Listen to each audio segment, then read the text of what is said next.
I think there's a ton of great tech talent in this region. I think this region is really uniquely positioned to be incredible. It comes down to two things, right? Curiosity. I think, us being more curious about what other people are experiencing, what problems can we solve, and then collaboration. Like, how do we work together? Like, not just, the cities, the seven cities working together, but just like people saying yes to each other. Like, you have a great idea. I'm going to support that idea. I'm going to put money behind it. Zach, how are you? Our new home. Hello, Tim. Well, alleged new room, new home. We're still figuring it out.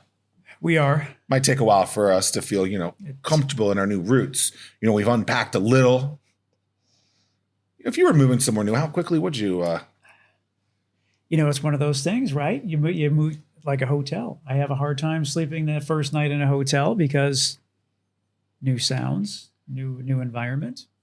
And well, you're a sound guy anyway, right? Don't you have like we do have that white noise machine to drown that out, and we travel with that. Yes. You do travel with that? Yes. Oh, interesting. So that way it sounds like home. My mom recently got hearing aids. She'll be so mad when she watches this episode. And she went to bed the other day, and she said that she didn't know that her fan was so loud. Really? That like she had to turn it off. Okay. So I remember when I got, rec specs for the first time. Turn the fan off or turn the hearing aids off? I'm not sure. I'll report back. Okay. But it was kind of like when I got glasses for the first time. I was like, yeah, it's like, wow. Those are what leaves look like on the trees. Well, I still can't see the colors of those leaves. Sure. But it is. I at least could see it being more clear. Yeah. Well, I'm excited for today's guest, one of the finalists for the resurgence of 757 TechNite CTO Executive of the Year. A little bit of a CTO, CIO, tech executive of the year. The reason I say there's a little bit of confusion is because some people were calling it different things. So lesson learned with this whole TechNite thing was like we got in a bad habit early of initial names for things and then pivoting later, and then those habits they stuck. That being one of them, yes. Guillermo, welcome to the show. Welcome. Finalist, one of the three finalists. Thank you for having me. What would you have called the award? Tech Executive of the Year. Sounds good, I think. Rolls off the tongue pretty nicely. How long have you been in tech? Over 20 years in tech. In leadership for over 15. Wow. Do you have a specific vertical that within the tech? Sure. I've been in the kind of DevOps-y space for a little bit, which is, infrastructure, AWS stuff mostly, but also like DevOps best practices, developer productivity, that kind of stuff. But I also have done a lot with product development. So like running engineering teams, helping them work with product to build things out. And so I integrate all that or call on all that as part of what I do right now. As of the recording of this episode, AWS had a tough day yesterday. Yes. Had an happens to the best of us. Happens every once in a while. Did you grow up here? No, I'm from Brooklyn originally. Oh, you are? Yeah. What's the tech scene like up there? Or how did you get involved in being interested in tech? Or did it not happen until later on? It happened up there. So I went to Science High School, Brooklyn Technical High School when I was there, but was interested in like science and technology for a while before that. But my dad and I built out a 486 computer together. And so that kind of really got me excited. Learned how to make web pages when I was a senior in high school as well, just kind of as a hobby, just messing around with stuff. GeoCities back then. Good old GeoCities. Yep. Bring it back. AOL all the time. And that really got me excited about the web in particular. And from then, I've just been hooked. How old are you? I am 45. Okay. I'm 41. And I know GeoCities. Oh, okay. So that's a good thing. Tim, you know about the good old GeoCity. I do, yes. Interesting. Okay, so Well, I forget where I was going to go with that. Well, I'm curious. How did you get from Brooklyn to Virginia? I followed a lady. Followed my That wife. seems She to was be, yeah. A common answer. That's how it Or at least the goes. reason you stay. Yeah, right. So she had a much better job than I did at the time in pharmaceutical sales, and so I was like, well, I'll just go where you are, and now I'm here. How long has you been a Virginia resident? We've been in Virginia for 20 years, 21 years. So we started out in Virginia Beach, and then we moved over to Chesapeake. Did you ever do government development stuff? No, never did any government stuff. No. I'm curious because I'm in the same field. So I was born and raised in Buffalo, New York. Moved here to Virginia in 2001. So I've been here 24 years. So I think one of the most difficult questions that people ask me is, are you from here? And it's just like, it's guaranteed. If I say yes, then it's someone who was born and raised. And if I say no, then it's someone that's not like, you lived in Virginia long enough. You can just say you're here. But I find that it's a difficult question for me to answer. And have you lived here longer than you lived in Buffalo? oh, for sure. So then it has to be. You're a Virginian now. Really. But you spent your formative years. Yeah. But it's just anytime I say yes, though, it's I met someone who's been born and raised, and be like, oh, well, do you know so and so who used to live down by the such and such? And it's like, Larry from the high street. Right. Like, no, you got me there. You got me. Got it. Okay, who is this guy? MF Doom. What's the story with him? What's the story with him? Great rapper, passed away a few years ago. Listen to his stuff. Just look him up on Spotify or wherever you get your music. Okay, we'll do tonight. MF Doom. Got it. Is there like is there going to be a song I know? No, probably not. I mean, I don't know who you are I know who you are, but I don't know what you listen to. But I'm pretty sure you probably. We'll find out. Yeah. All caps. Stay tuned. Start with all caps. Were you in Brooklyn during the heyday when that started to pop from the music scene? And so, I mean, I was in Brooklyn up until I went to MIT in 97. So I was there, through the golden era of hip hop and all that stuff. Yeah. MIT. Yes. Did some time at MIT. What was that like? It was different than what I expected it to be. It was a lot. I mean, it was incredibly difficult. First time I cried over a grade was at MIT. I think I got like a 20 on a test. Is that like a freshman year? Yeah. Out of 100? Try to weed Out of 100, out? yeah. Oh, I know. I remember those days. Leave the exam, like what just happened. Oh. But yeah, everyone was really supportive, much more supportive than I thought they would be, for sure. Everybody wanted everyone else to succeed. So, is the movie 21 based off of that school, MIT? The 21. Blackjack school? The Blackjack movie? Oh yeah, they were supposed to be. Is that the card counter? Yeah. There was like a team of gamblers. It was from MIT. Yep. Huh. Okay, so you said it was different than I expected it. Yeah. Walk us through what that was. Yeah, I expected it to be a lot more cutthroat, and it just wasn't that. People were, like I said, really looking for me to succeed, looking for each other to succeed, right? So really collaborative, like, big on study groups, big on, just kind of working together instead of like working separately to achieve our goals. So it was great. I would imagine that they recruit from all over the world, I would imagine. Yeah. There was a lot of interesting characters there from all over the place. There were some twins that were like 15 when I was there. There was, I met folks from China, Russia, all over the place when I was there. You said 97 you went there? Yeah. Okay, so the dot-com boom hadn't really started or was starting to go. Roughly, right? Because that 2000s when it went kind of crazy. Am I right? Roughly? Had it been? Was the internet around? I think it was 98 around, for sure. I first saw the internet in 98, I believe. No, 96. I don't know. I was in Turkey. I was in the Air Force. I wasn't smart enough to go to MIT, so I went into the Air Force. Wow. And I remember, I was in Turkey in one of the dorm rooms. And someone was like, hey, look at this. And my mind was just completely blown. I mean, Yeah. It's bizarre. I don't remember my first internet. I was 95. I was working at NASA in Berkeley. There's Samuel Silver Space Laboratory in Berkeley, and that was the first time I got an email account. Oh wow. Yeah. 7 years later it? for me. Who was the email provider? It was UC Berkeley. So I think okay. or NASA. I can't remember, but it was just like a Linux email account. What was the first big email? Hotmail? Oh, it was before. It wasn't anything like that. It was just, but yeah, I think the first one was, I actually don't know what the first one was. I had Juno for a while, Net Zero. Remember those?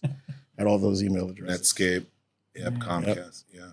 Any standout alum that you graduated with that are found massive success? I didn't graduate, first of all, but anybody in my class that is a big time person, not that I can think of right now. I mean, they're all like, I'm sure they're successful in their all own, very successful their own in their way, own right. Yeah. Yeah, it's a fascinating place. I've never been. I was never smart enough to do anything like that. Well, I mean, I was just smart enough to visit there, and certainly not educate myself by any stretch. But I share a similar story in this. My first semester at business school. I think that I was very close to breaking down into tears after my first accounting exam. I was like, man, Yeah. Semester one, I think I just failed out of business school. Oh, man, that was tough. I never heard that story, Tim. You were crying over school? We had classmates that were crying. I thought for sure I was done. I could not get my balance sheet to balance, and I was like, well, it was a good run. Okay, so the evolution of technology has changed over your years. It's gotten really wild over the last few years. Sure. The robots are everywhere. We may or may not be living in a simulation. Who knows? Sure. Look, I listened to a podcast. I know. But the crazy thing is, I listened to a podcast the last couple of days with Palmer Luckey, and that just made my head blow up even more. If we are living in a simulation, I just want to know who's pressing the buttons on the other end, what they look like. Do they look like anything that we think from those movies? Anyway, knowing that technology is just constantly changing, how do you stay top of mind, or how do you stay, afloat with all the new stuff? How do you still make money for what you're currently doing? Because you hear these stories where it's like, we did more yesterday. We did more today than we did the entire, existence of life, whether or not that's true or not. But like, how do you just keep afloat? Yeah, I just, I try to keep my finger on the pulse of what's going on. There's some like websites I go to on a pretty regular basis to keep on top of things. I still study for certification exams, like relevant ones to like, I just passed my AWS security specialty exam, and there's a lot of stuff in there that kind of keeps me up to date on what's going on.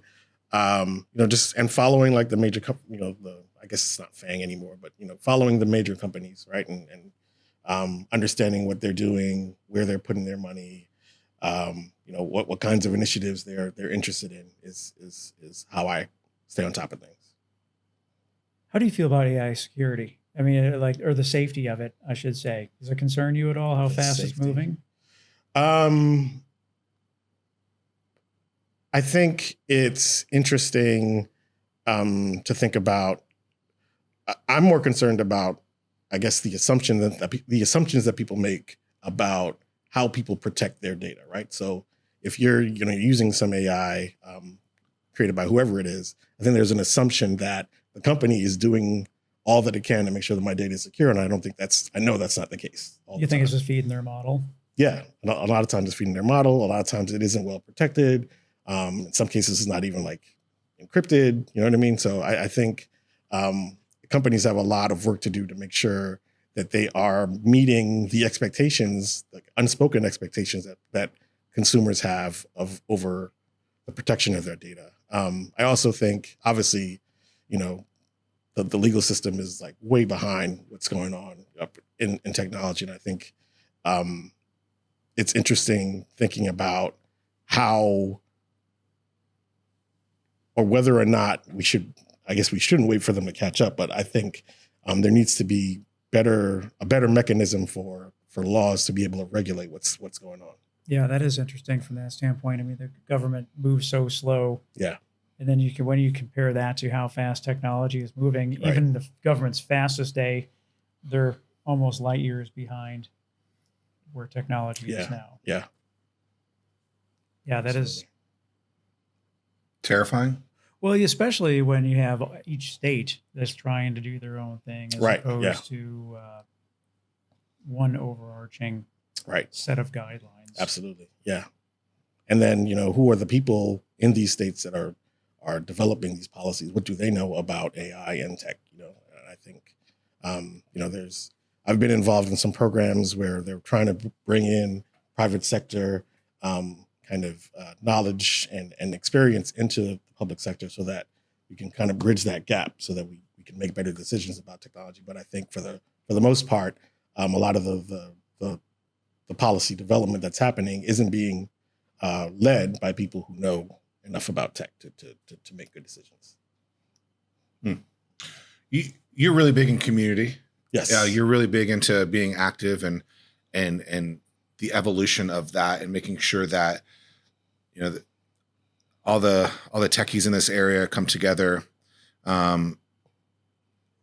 Where did that mindset come from? Because I think I'm pretty similar in that respect, where it's like, okay, you can like meet a lot of people, you go to different meetups, you have your own organizations and stuff like that. But like, where did that come from? How did you realize that that's something that you wanted to be so passionate about? Yeah, it's a good question. I don't think I started out wanting to be passionate about it. I think I started out wanting to feel connected and included, right? And so after going to a few meetups here locally and like feeling like, the only person of color in the room, I was like, well, if somebody else starts something, I'll support them, right? And then after waiting for a little bit and seeing that there wasn't anybody starting anything, I was like, well, let me just go ahead and do it myself. And in doing that, I wanted to create a space for people like me, people who look like me, or just other people of color to have, the room to talk about their experiences and learn from each other. And again, really just because I wanted it, right? And then as a result of like seeing how it impacted other people, it became that much more important to me to keep it going. And then that was the birth of Color Coded. Yeah. And so, talk to us about Color Coded. Where is it today? Like, what are some of the things that you've been able to accomplish with it? Yeah. So today it's a 501c3 nonprofit, which is not what I set out to become. On Meetup, there's like 1,400 members. We've been able to bring AWS training to the area. We've been able to, send people to local conferences. We've been able to just host game nights and virtual meetings. We had a kind of like a tech expo day here at Assembly recently.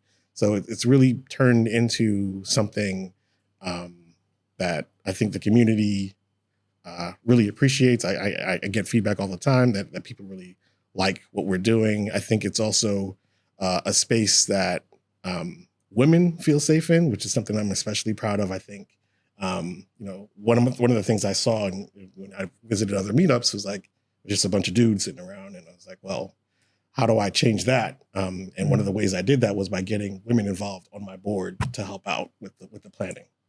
So I think that made a big difference. So yeah, we're doing great things, and we're going to continue to do that. What's the best way for people to find out more information? 757colorcoded.org or meetup.com/757colorcoded.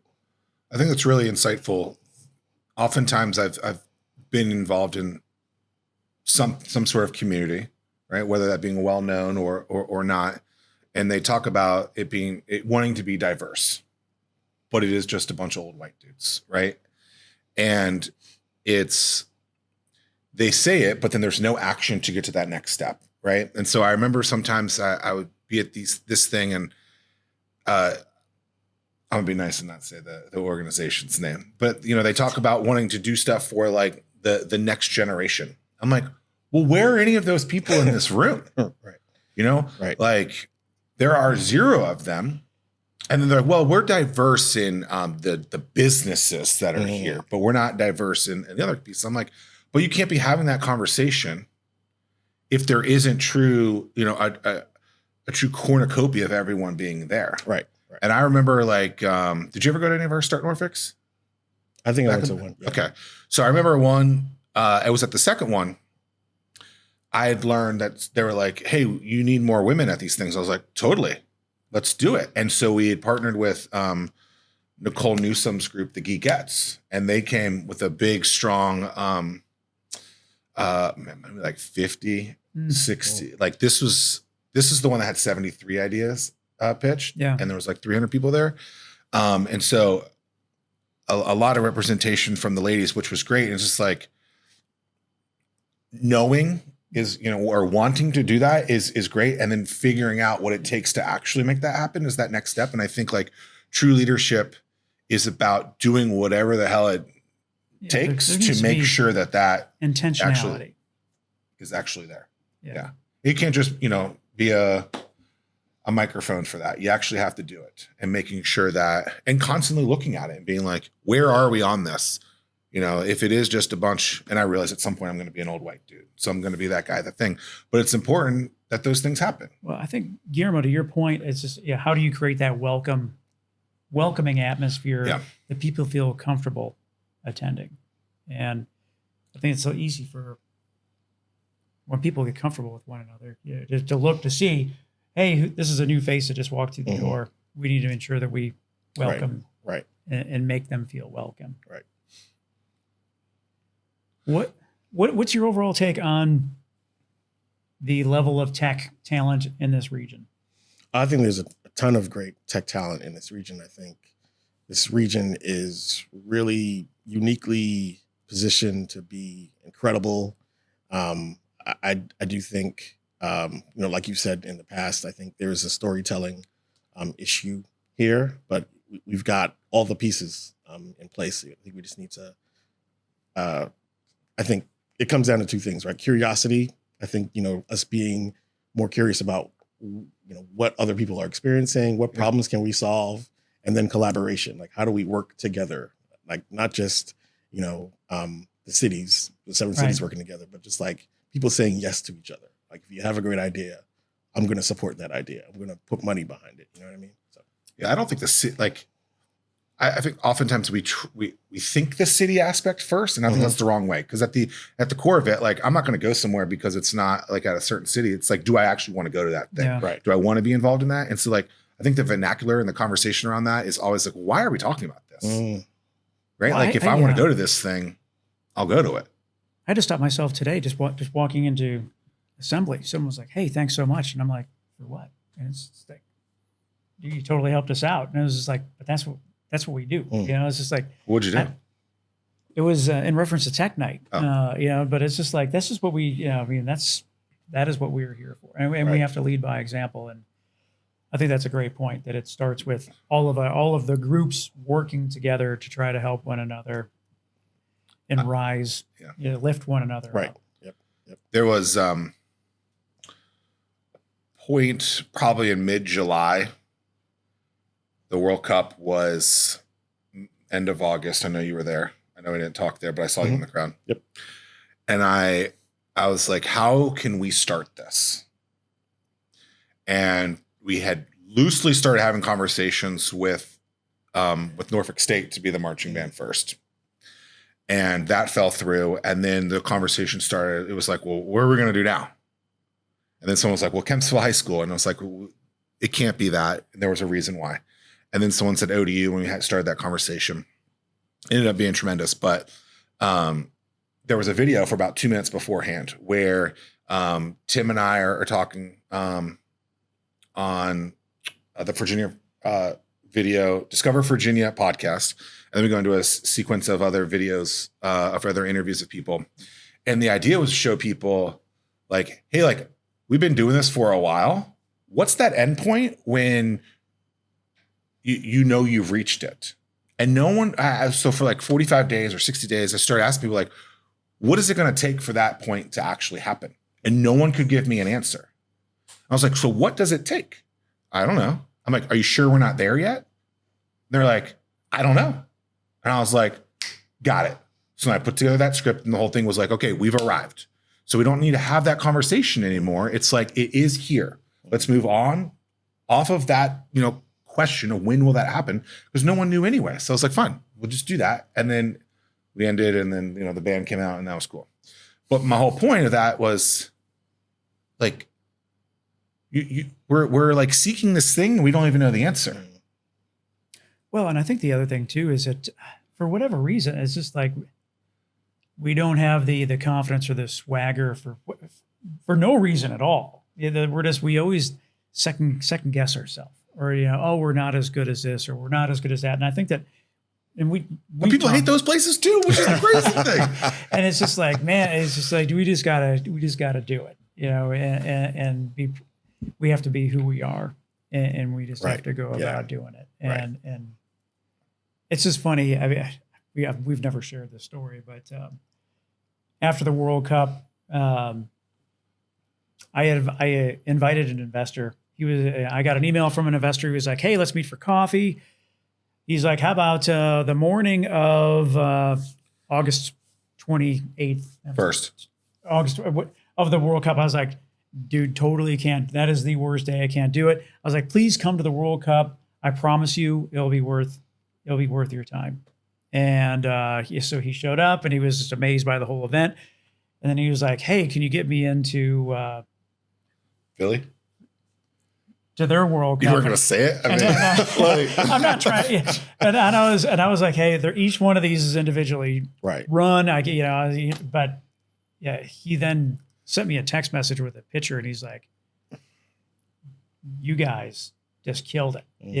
He's like, "You are running circles. They should be embarrassed of themselves compared to what you all did." And the thing is like, I'm not trying to throw shade on them. It's just the fact of like, we always just in our mind put something in our head that like, we could never be Philly, we could never be Boston, we could never be whatever, fill in the blank. I didn't put that in my head.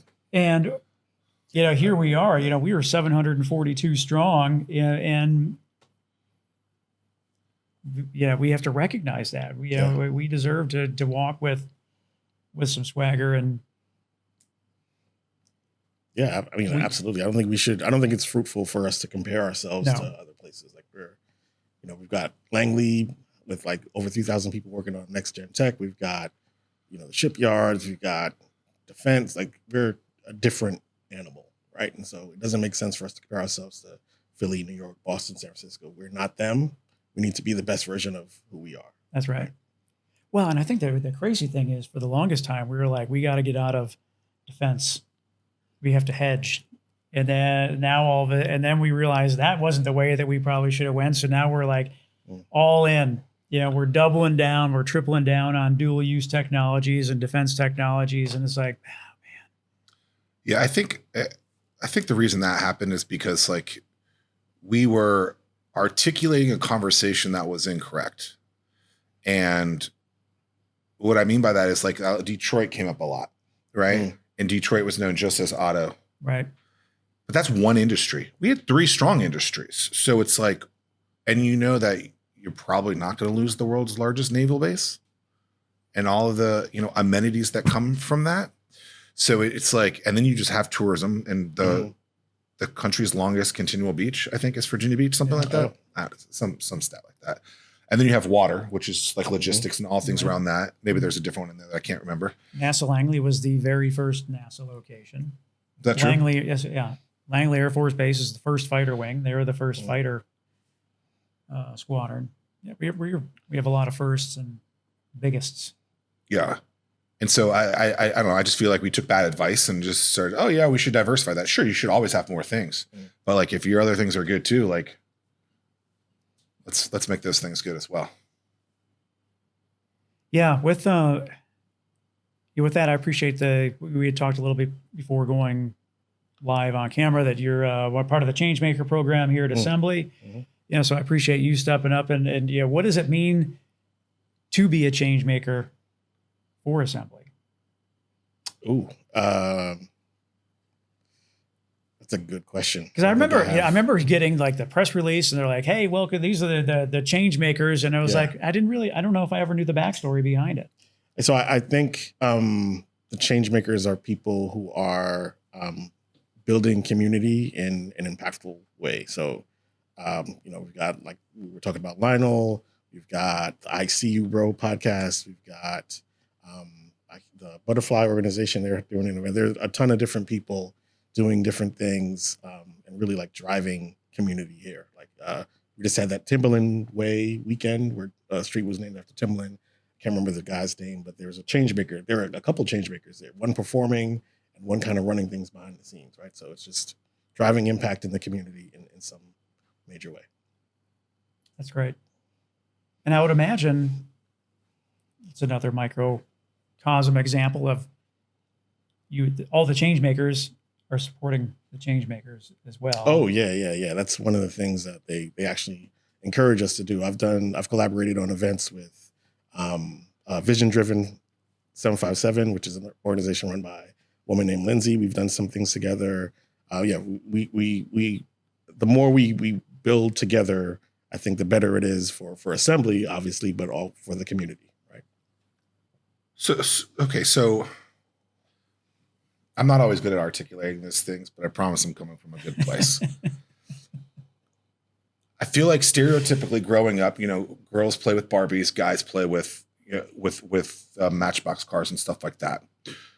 Like when it comes to tech, is it not expected that people of color would be in tech? Like, how does that work? Like I never thought of that until now, but I'm just like, because you didn't see yourself in those rooms.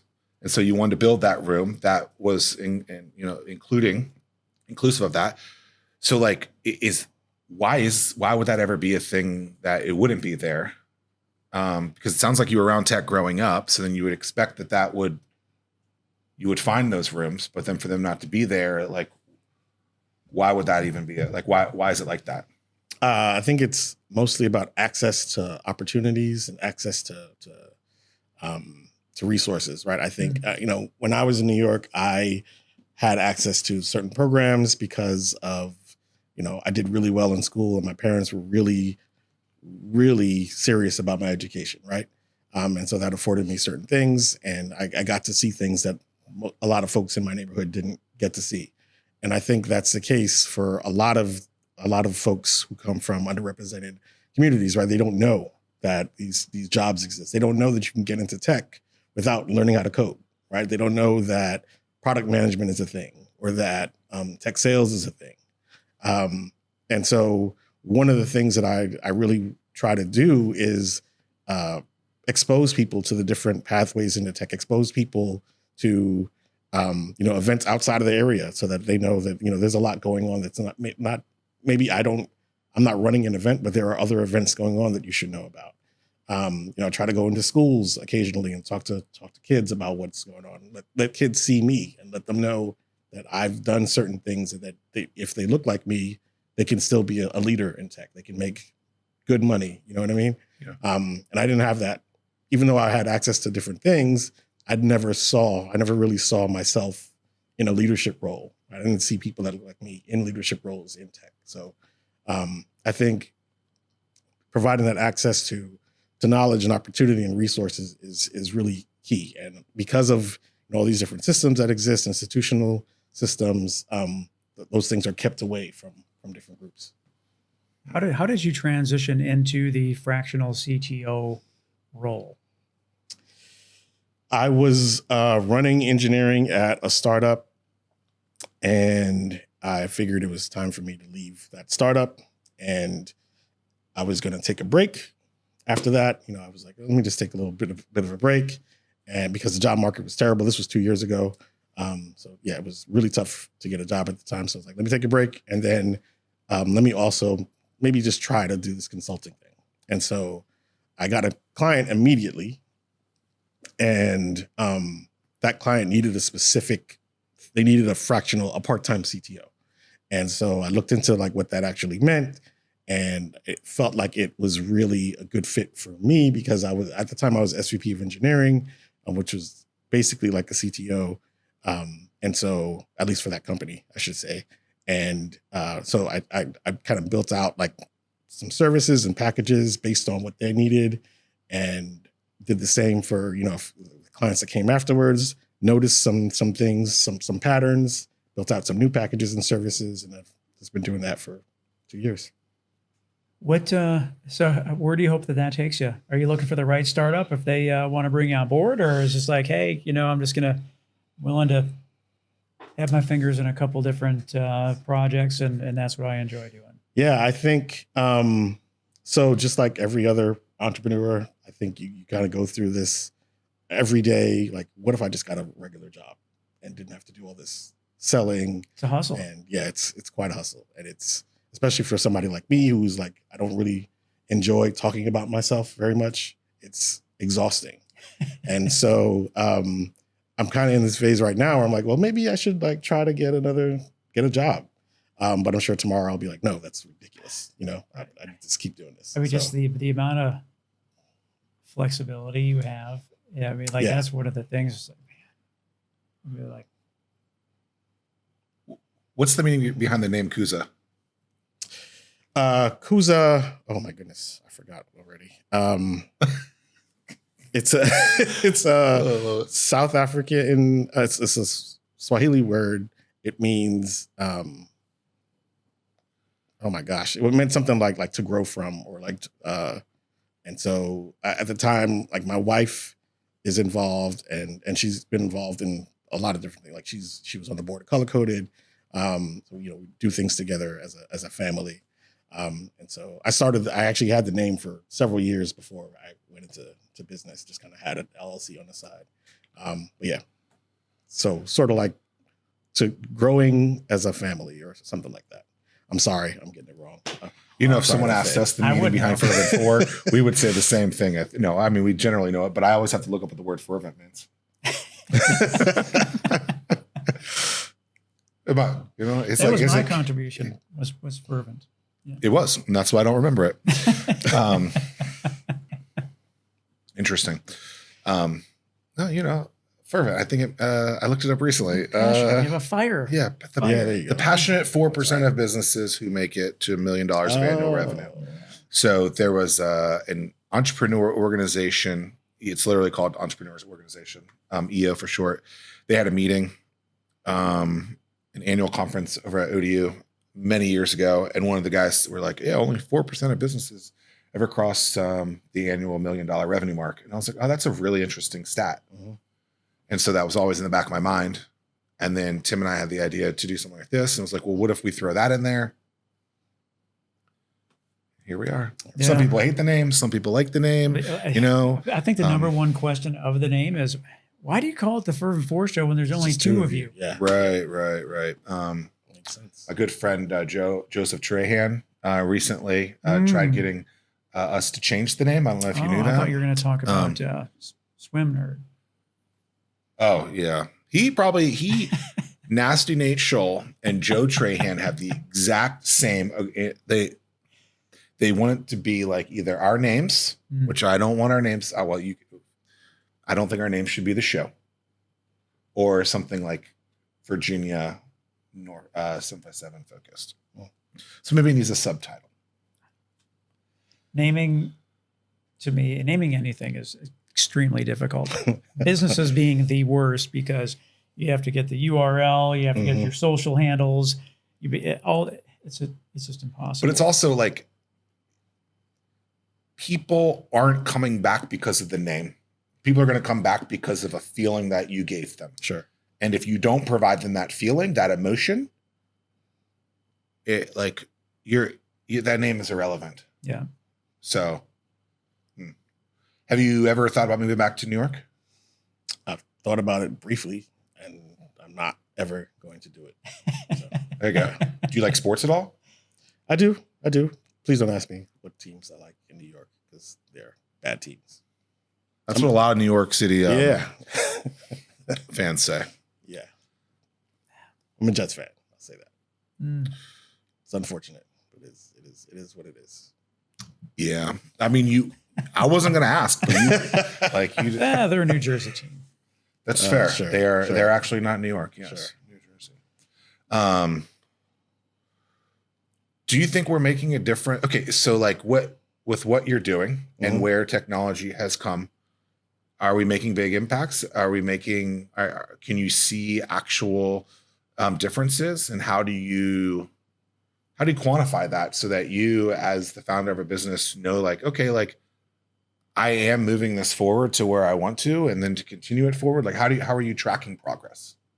Progress of like my business in particular, or or one of the or like color coded. Sure. So with color coded, it's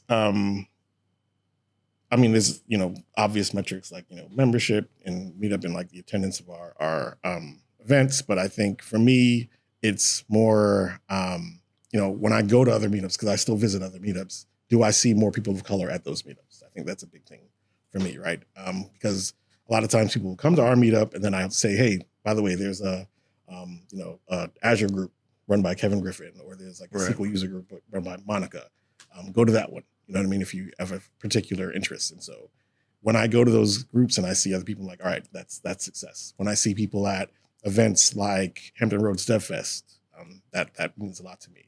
When I'm able to help somebody negotiate for a role, or introduce somebody to a recruiter, that's success to me. So just kind of seeing more people from underrepresented groups out in tech is what I'm looking for. I think, we talked about Lionel, there's Emmanuel Perez, a bunch of other folks in the tech scene that are doing things. I don't think I'm directly responsible for that, but I enjoy seeing that. And I think it's the result of, more people feeling like they can do, they see themselves in these kinds of roles, right? So does vibe coding help what you're trying to do? Does it help? Meaning, well, you mentioned Emmanuel. Yeah, he's like the king of the 757 vibe coding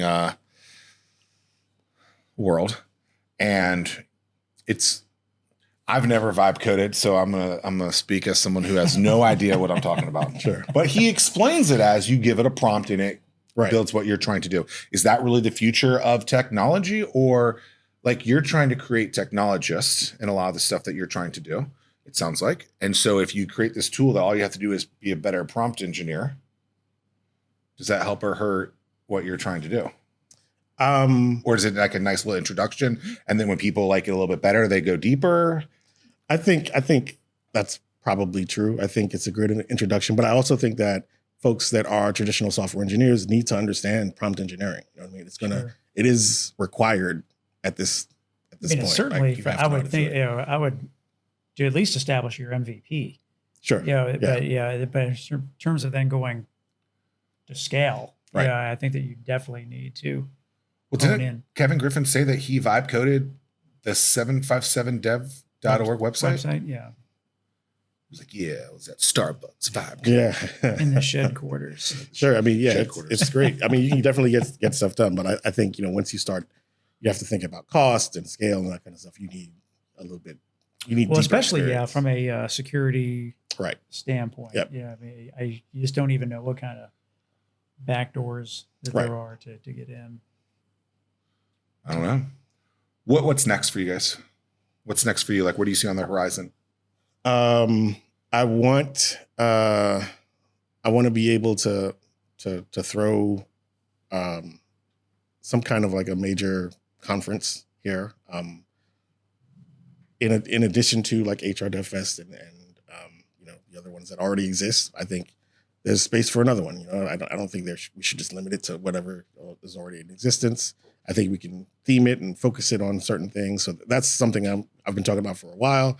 I'd also love to, and I haven't shared this with a bunch of people, but I guess I am now. But I want to start a co-working space. I think it'd be great to have, a space designed and built for like specifically underrepresented groups, right? And not that they're all a monolith, and not that the underrepresented groups exist as have the same tastes or whatever it is. But I think, just kind of thinking about what a space could look like that was focused on those needs, I think is interesting. So that's something I'm interested in as well. I would encourage you with the co-working space specifically is keep telling that story, because a lot of those doors are going to open to provide you a lot of resources that would be necessary for that, because the community there is really important. Yeah, sure, it's 4 walls, but all the pieces in there are incredibly important. And The more people you tell about that, the more closer you'll get to it. Sure, I will. And I think, like, I don't know what some of the things that are missing would be, right? And so for you to be able to do that, I mean, I think that's incredible. I know when Slover opened, I thought it was really cool, some of the stuff that they provided and have continued to add since, right? Mm-hmm. Like even just from like, they have like a podcast studio there. You can bring your music and throw it into it and jam out. Video equipment. They got the entire computer lab downstairs. Lots of educational things, but like, of course, we need more of everything. Yeah, Yeah. We did a lot with Slover pre-COVID as well. We used that computer lab. We had workshops there. We built some curriculum for them as well. Well, they have a budget, or at least they used to, that was supposed to be constantly cycled of new equipment and education. So if you didn't know that, maybe that's your maybe that's a conversation to have with them. That'd be cool. What's something that we haven't talked about that you want to talk about? Oh, I don't know. You got me. I'm stumped. All right. We covered a nice gambit. I appreciate you hanging the whole duration of TechNite. Oh, sure, yeah. Man, we got in there. We were setting everything up, and we're like, man, it's a little warm in here. But Was it? well, I know it was for me, but I was not in a t-shirt. Yeah, I think it was. I wasn't aware of what TechNite was before this iteration of it, so I think it was great, and I'd love to see how it grows. And again, I'd like to see more folks from different groups represented in the awards and just in the room. I think it's a great place for folks to the networking that happened. Well, there. The interesting thing. We all chuckled afterwards, initially going into this, because this was like a 12, 13, 14-year hiatus from the last TechNite. And so the very first meeting, we were like, let's define success. Mm-hmm. And in those notes, it was 225 people in attendance. And that was 404 in attendance. So we far exceeded expectations. And a lot of the feedback that was received was like, man, we haven't seen this kind of energy. We haven't seen this. This is just, there's a new level of energy in the region. So, now knowing that there is an appetite for that, then it's just like, I would love to challenge all of us to your initial point a while back saying, how can we all work together to see how big can we make this thing? Because, we really didn't know what we were getting into. Yeah. And it was a super pleasant surprise to see the amount of energy and support that there was behind that whole night. Yeah. I think that's just the beginning. Cool. So what do you look back and be like, you're not in Brooklyn anymore? You're like, is there a place that you can come around here that you can feel that hunger for some Brooklyn style food? Or is there a food here that's your go-to that you wish you could introduce that to some friends and family back in Brooklyn? Oh, I think we do breakfast here better than most places in the country. I think the Egg Bistro. I think what's it called? Bay Local. Like, I think breakfast here is just amazing. So I always tell people when they come visit, like, we're going to go to brunch. We're going to go eat some really good breakfast. There's some cool spots I go to.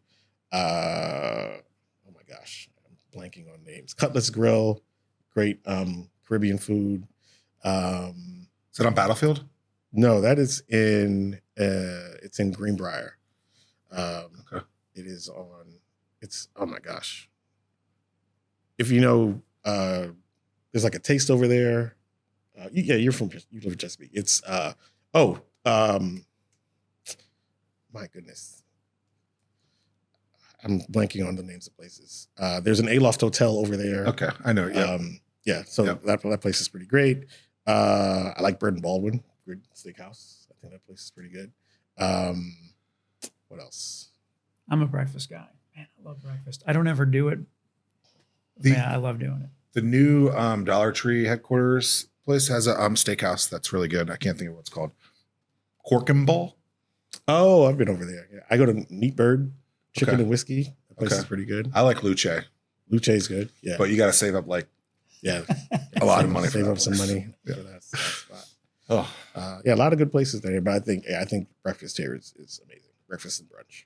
I need to go for some breakfast. Yeah, I dig it. Guillermo, we really appreciate your time, continued success, keep up the good work, and thank you for challenging all of us to do more. Thank you.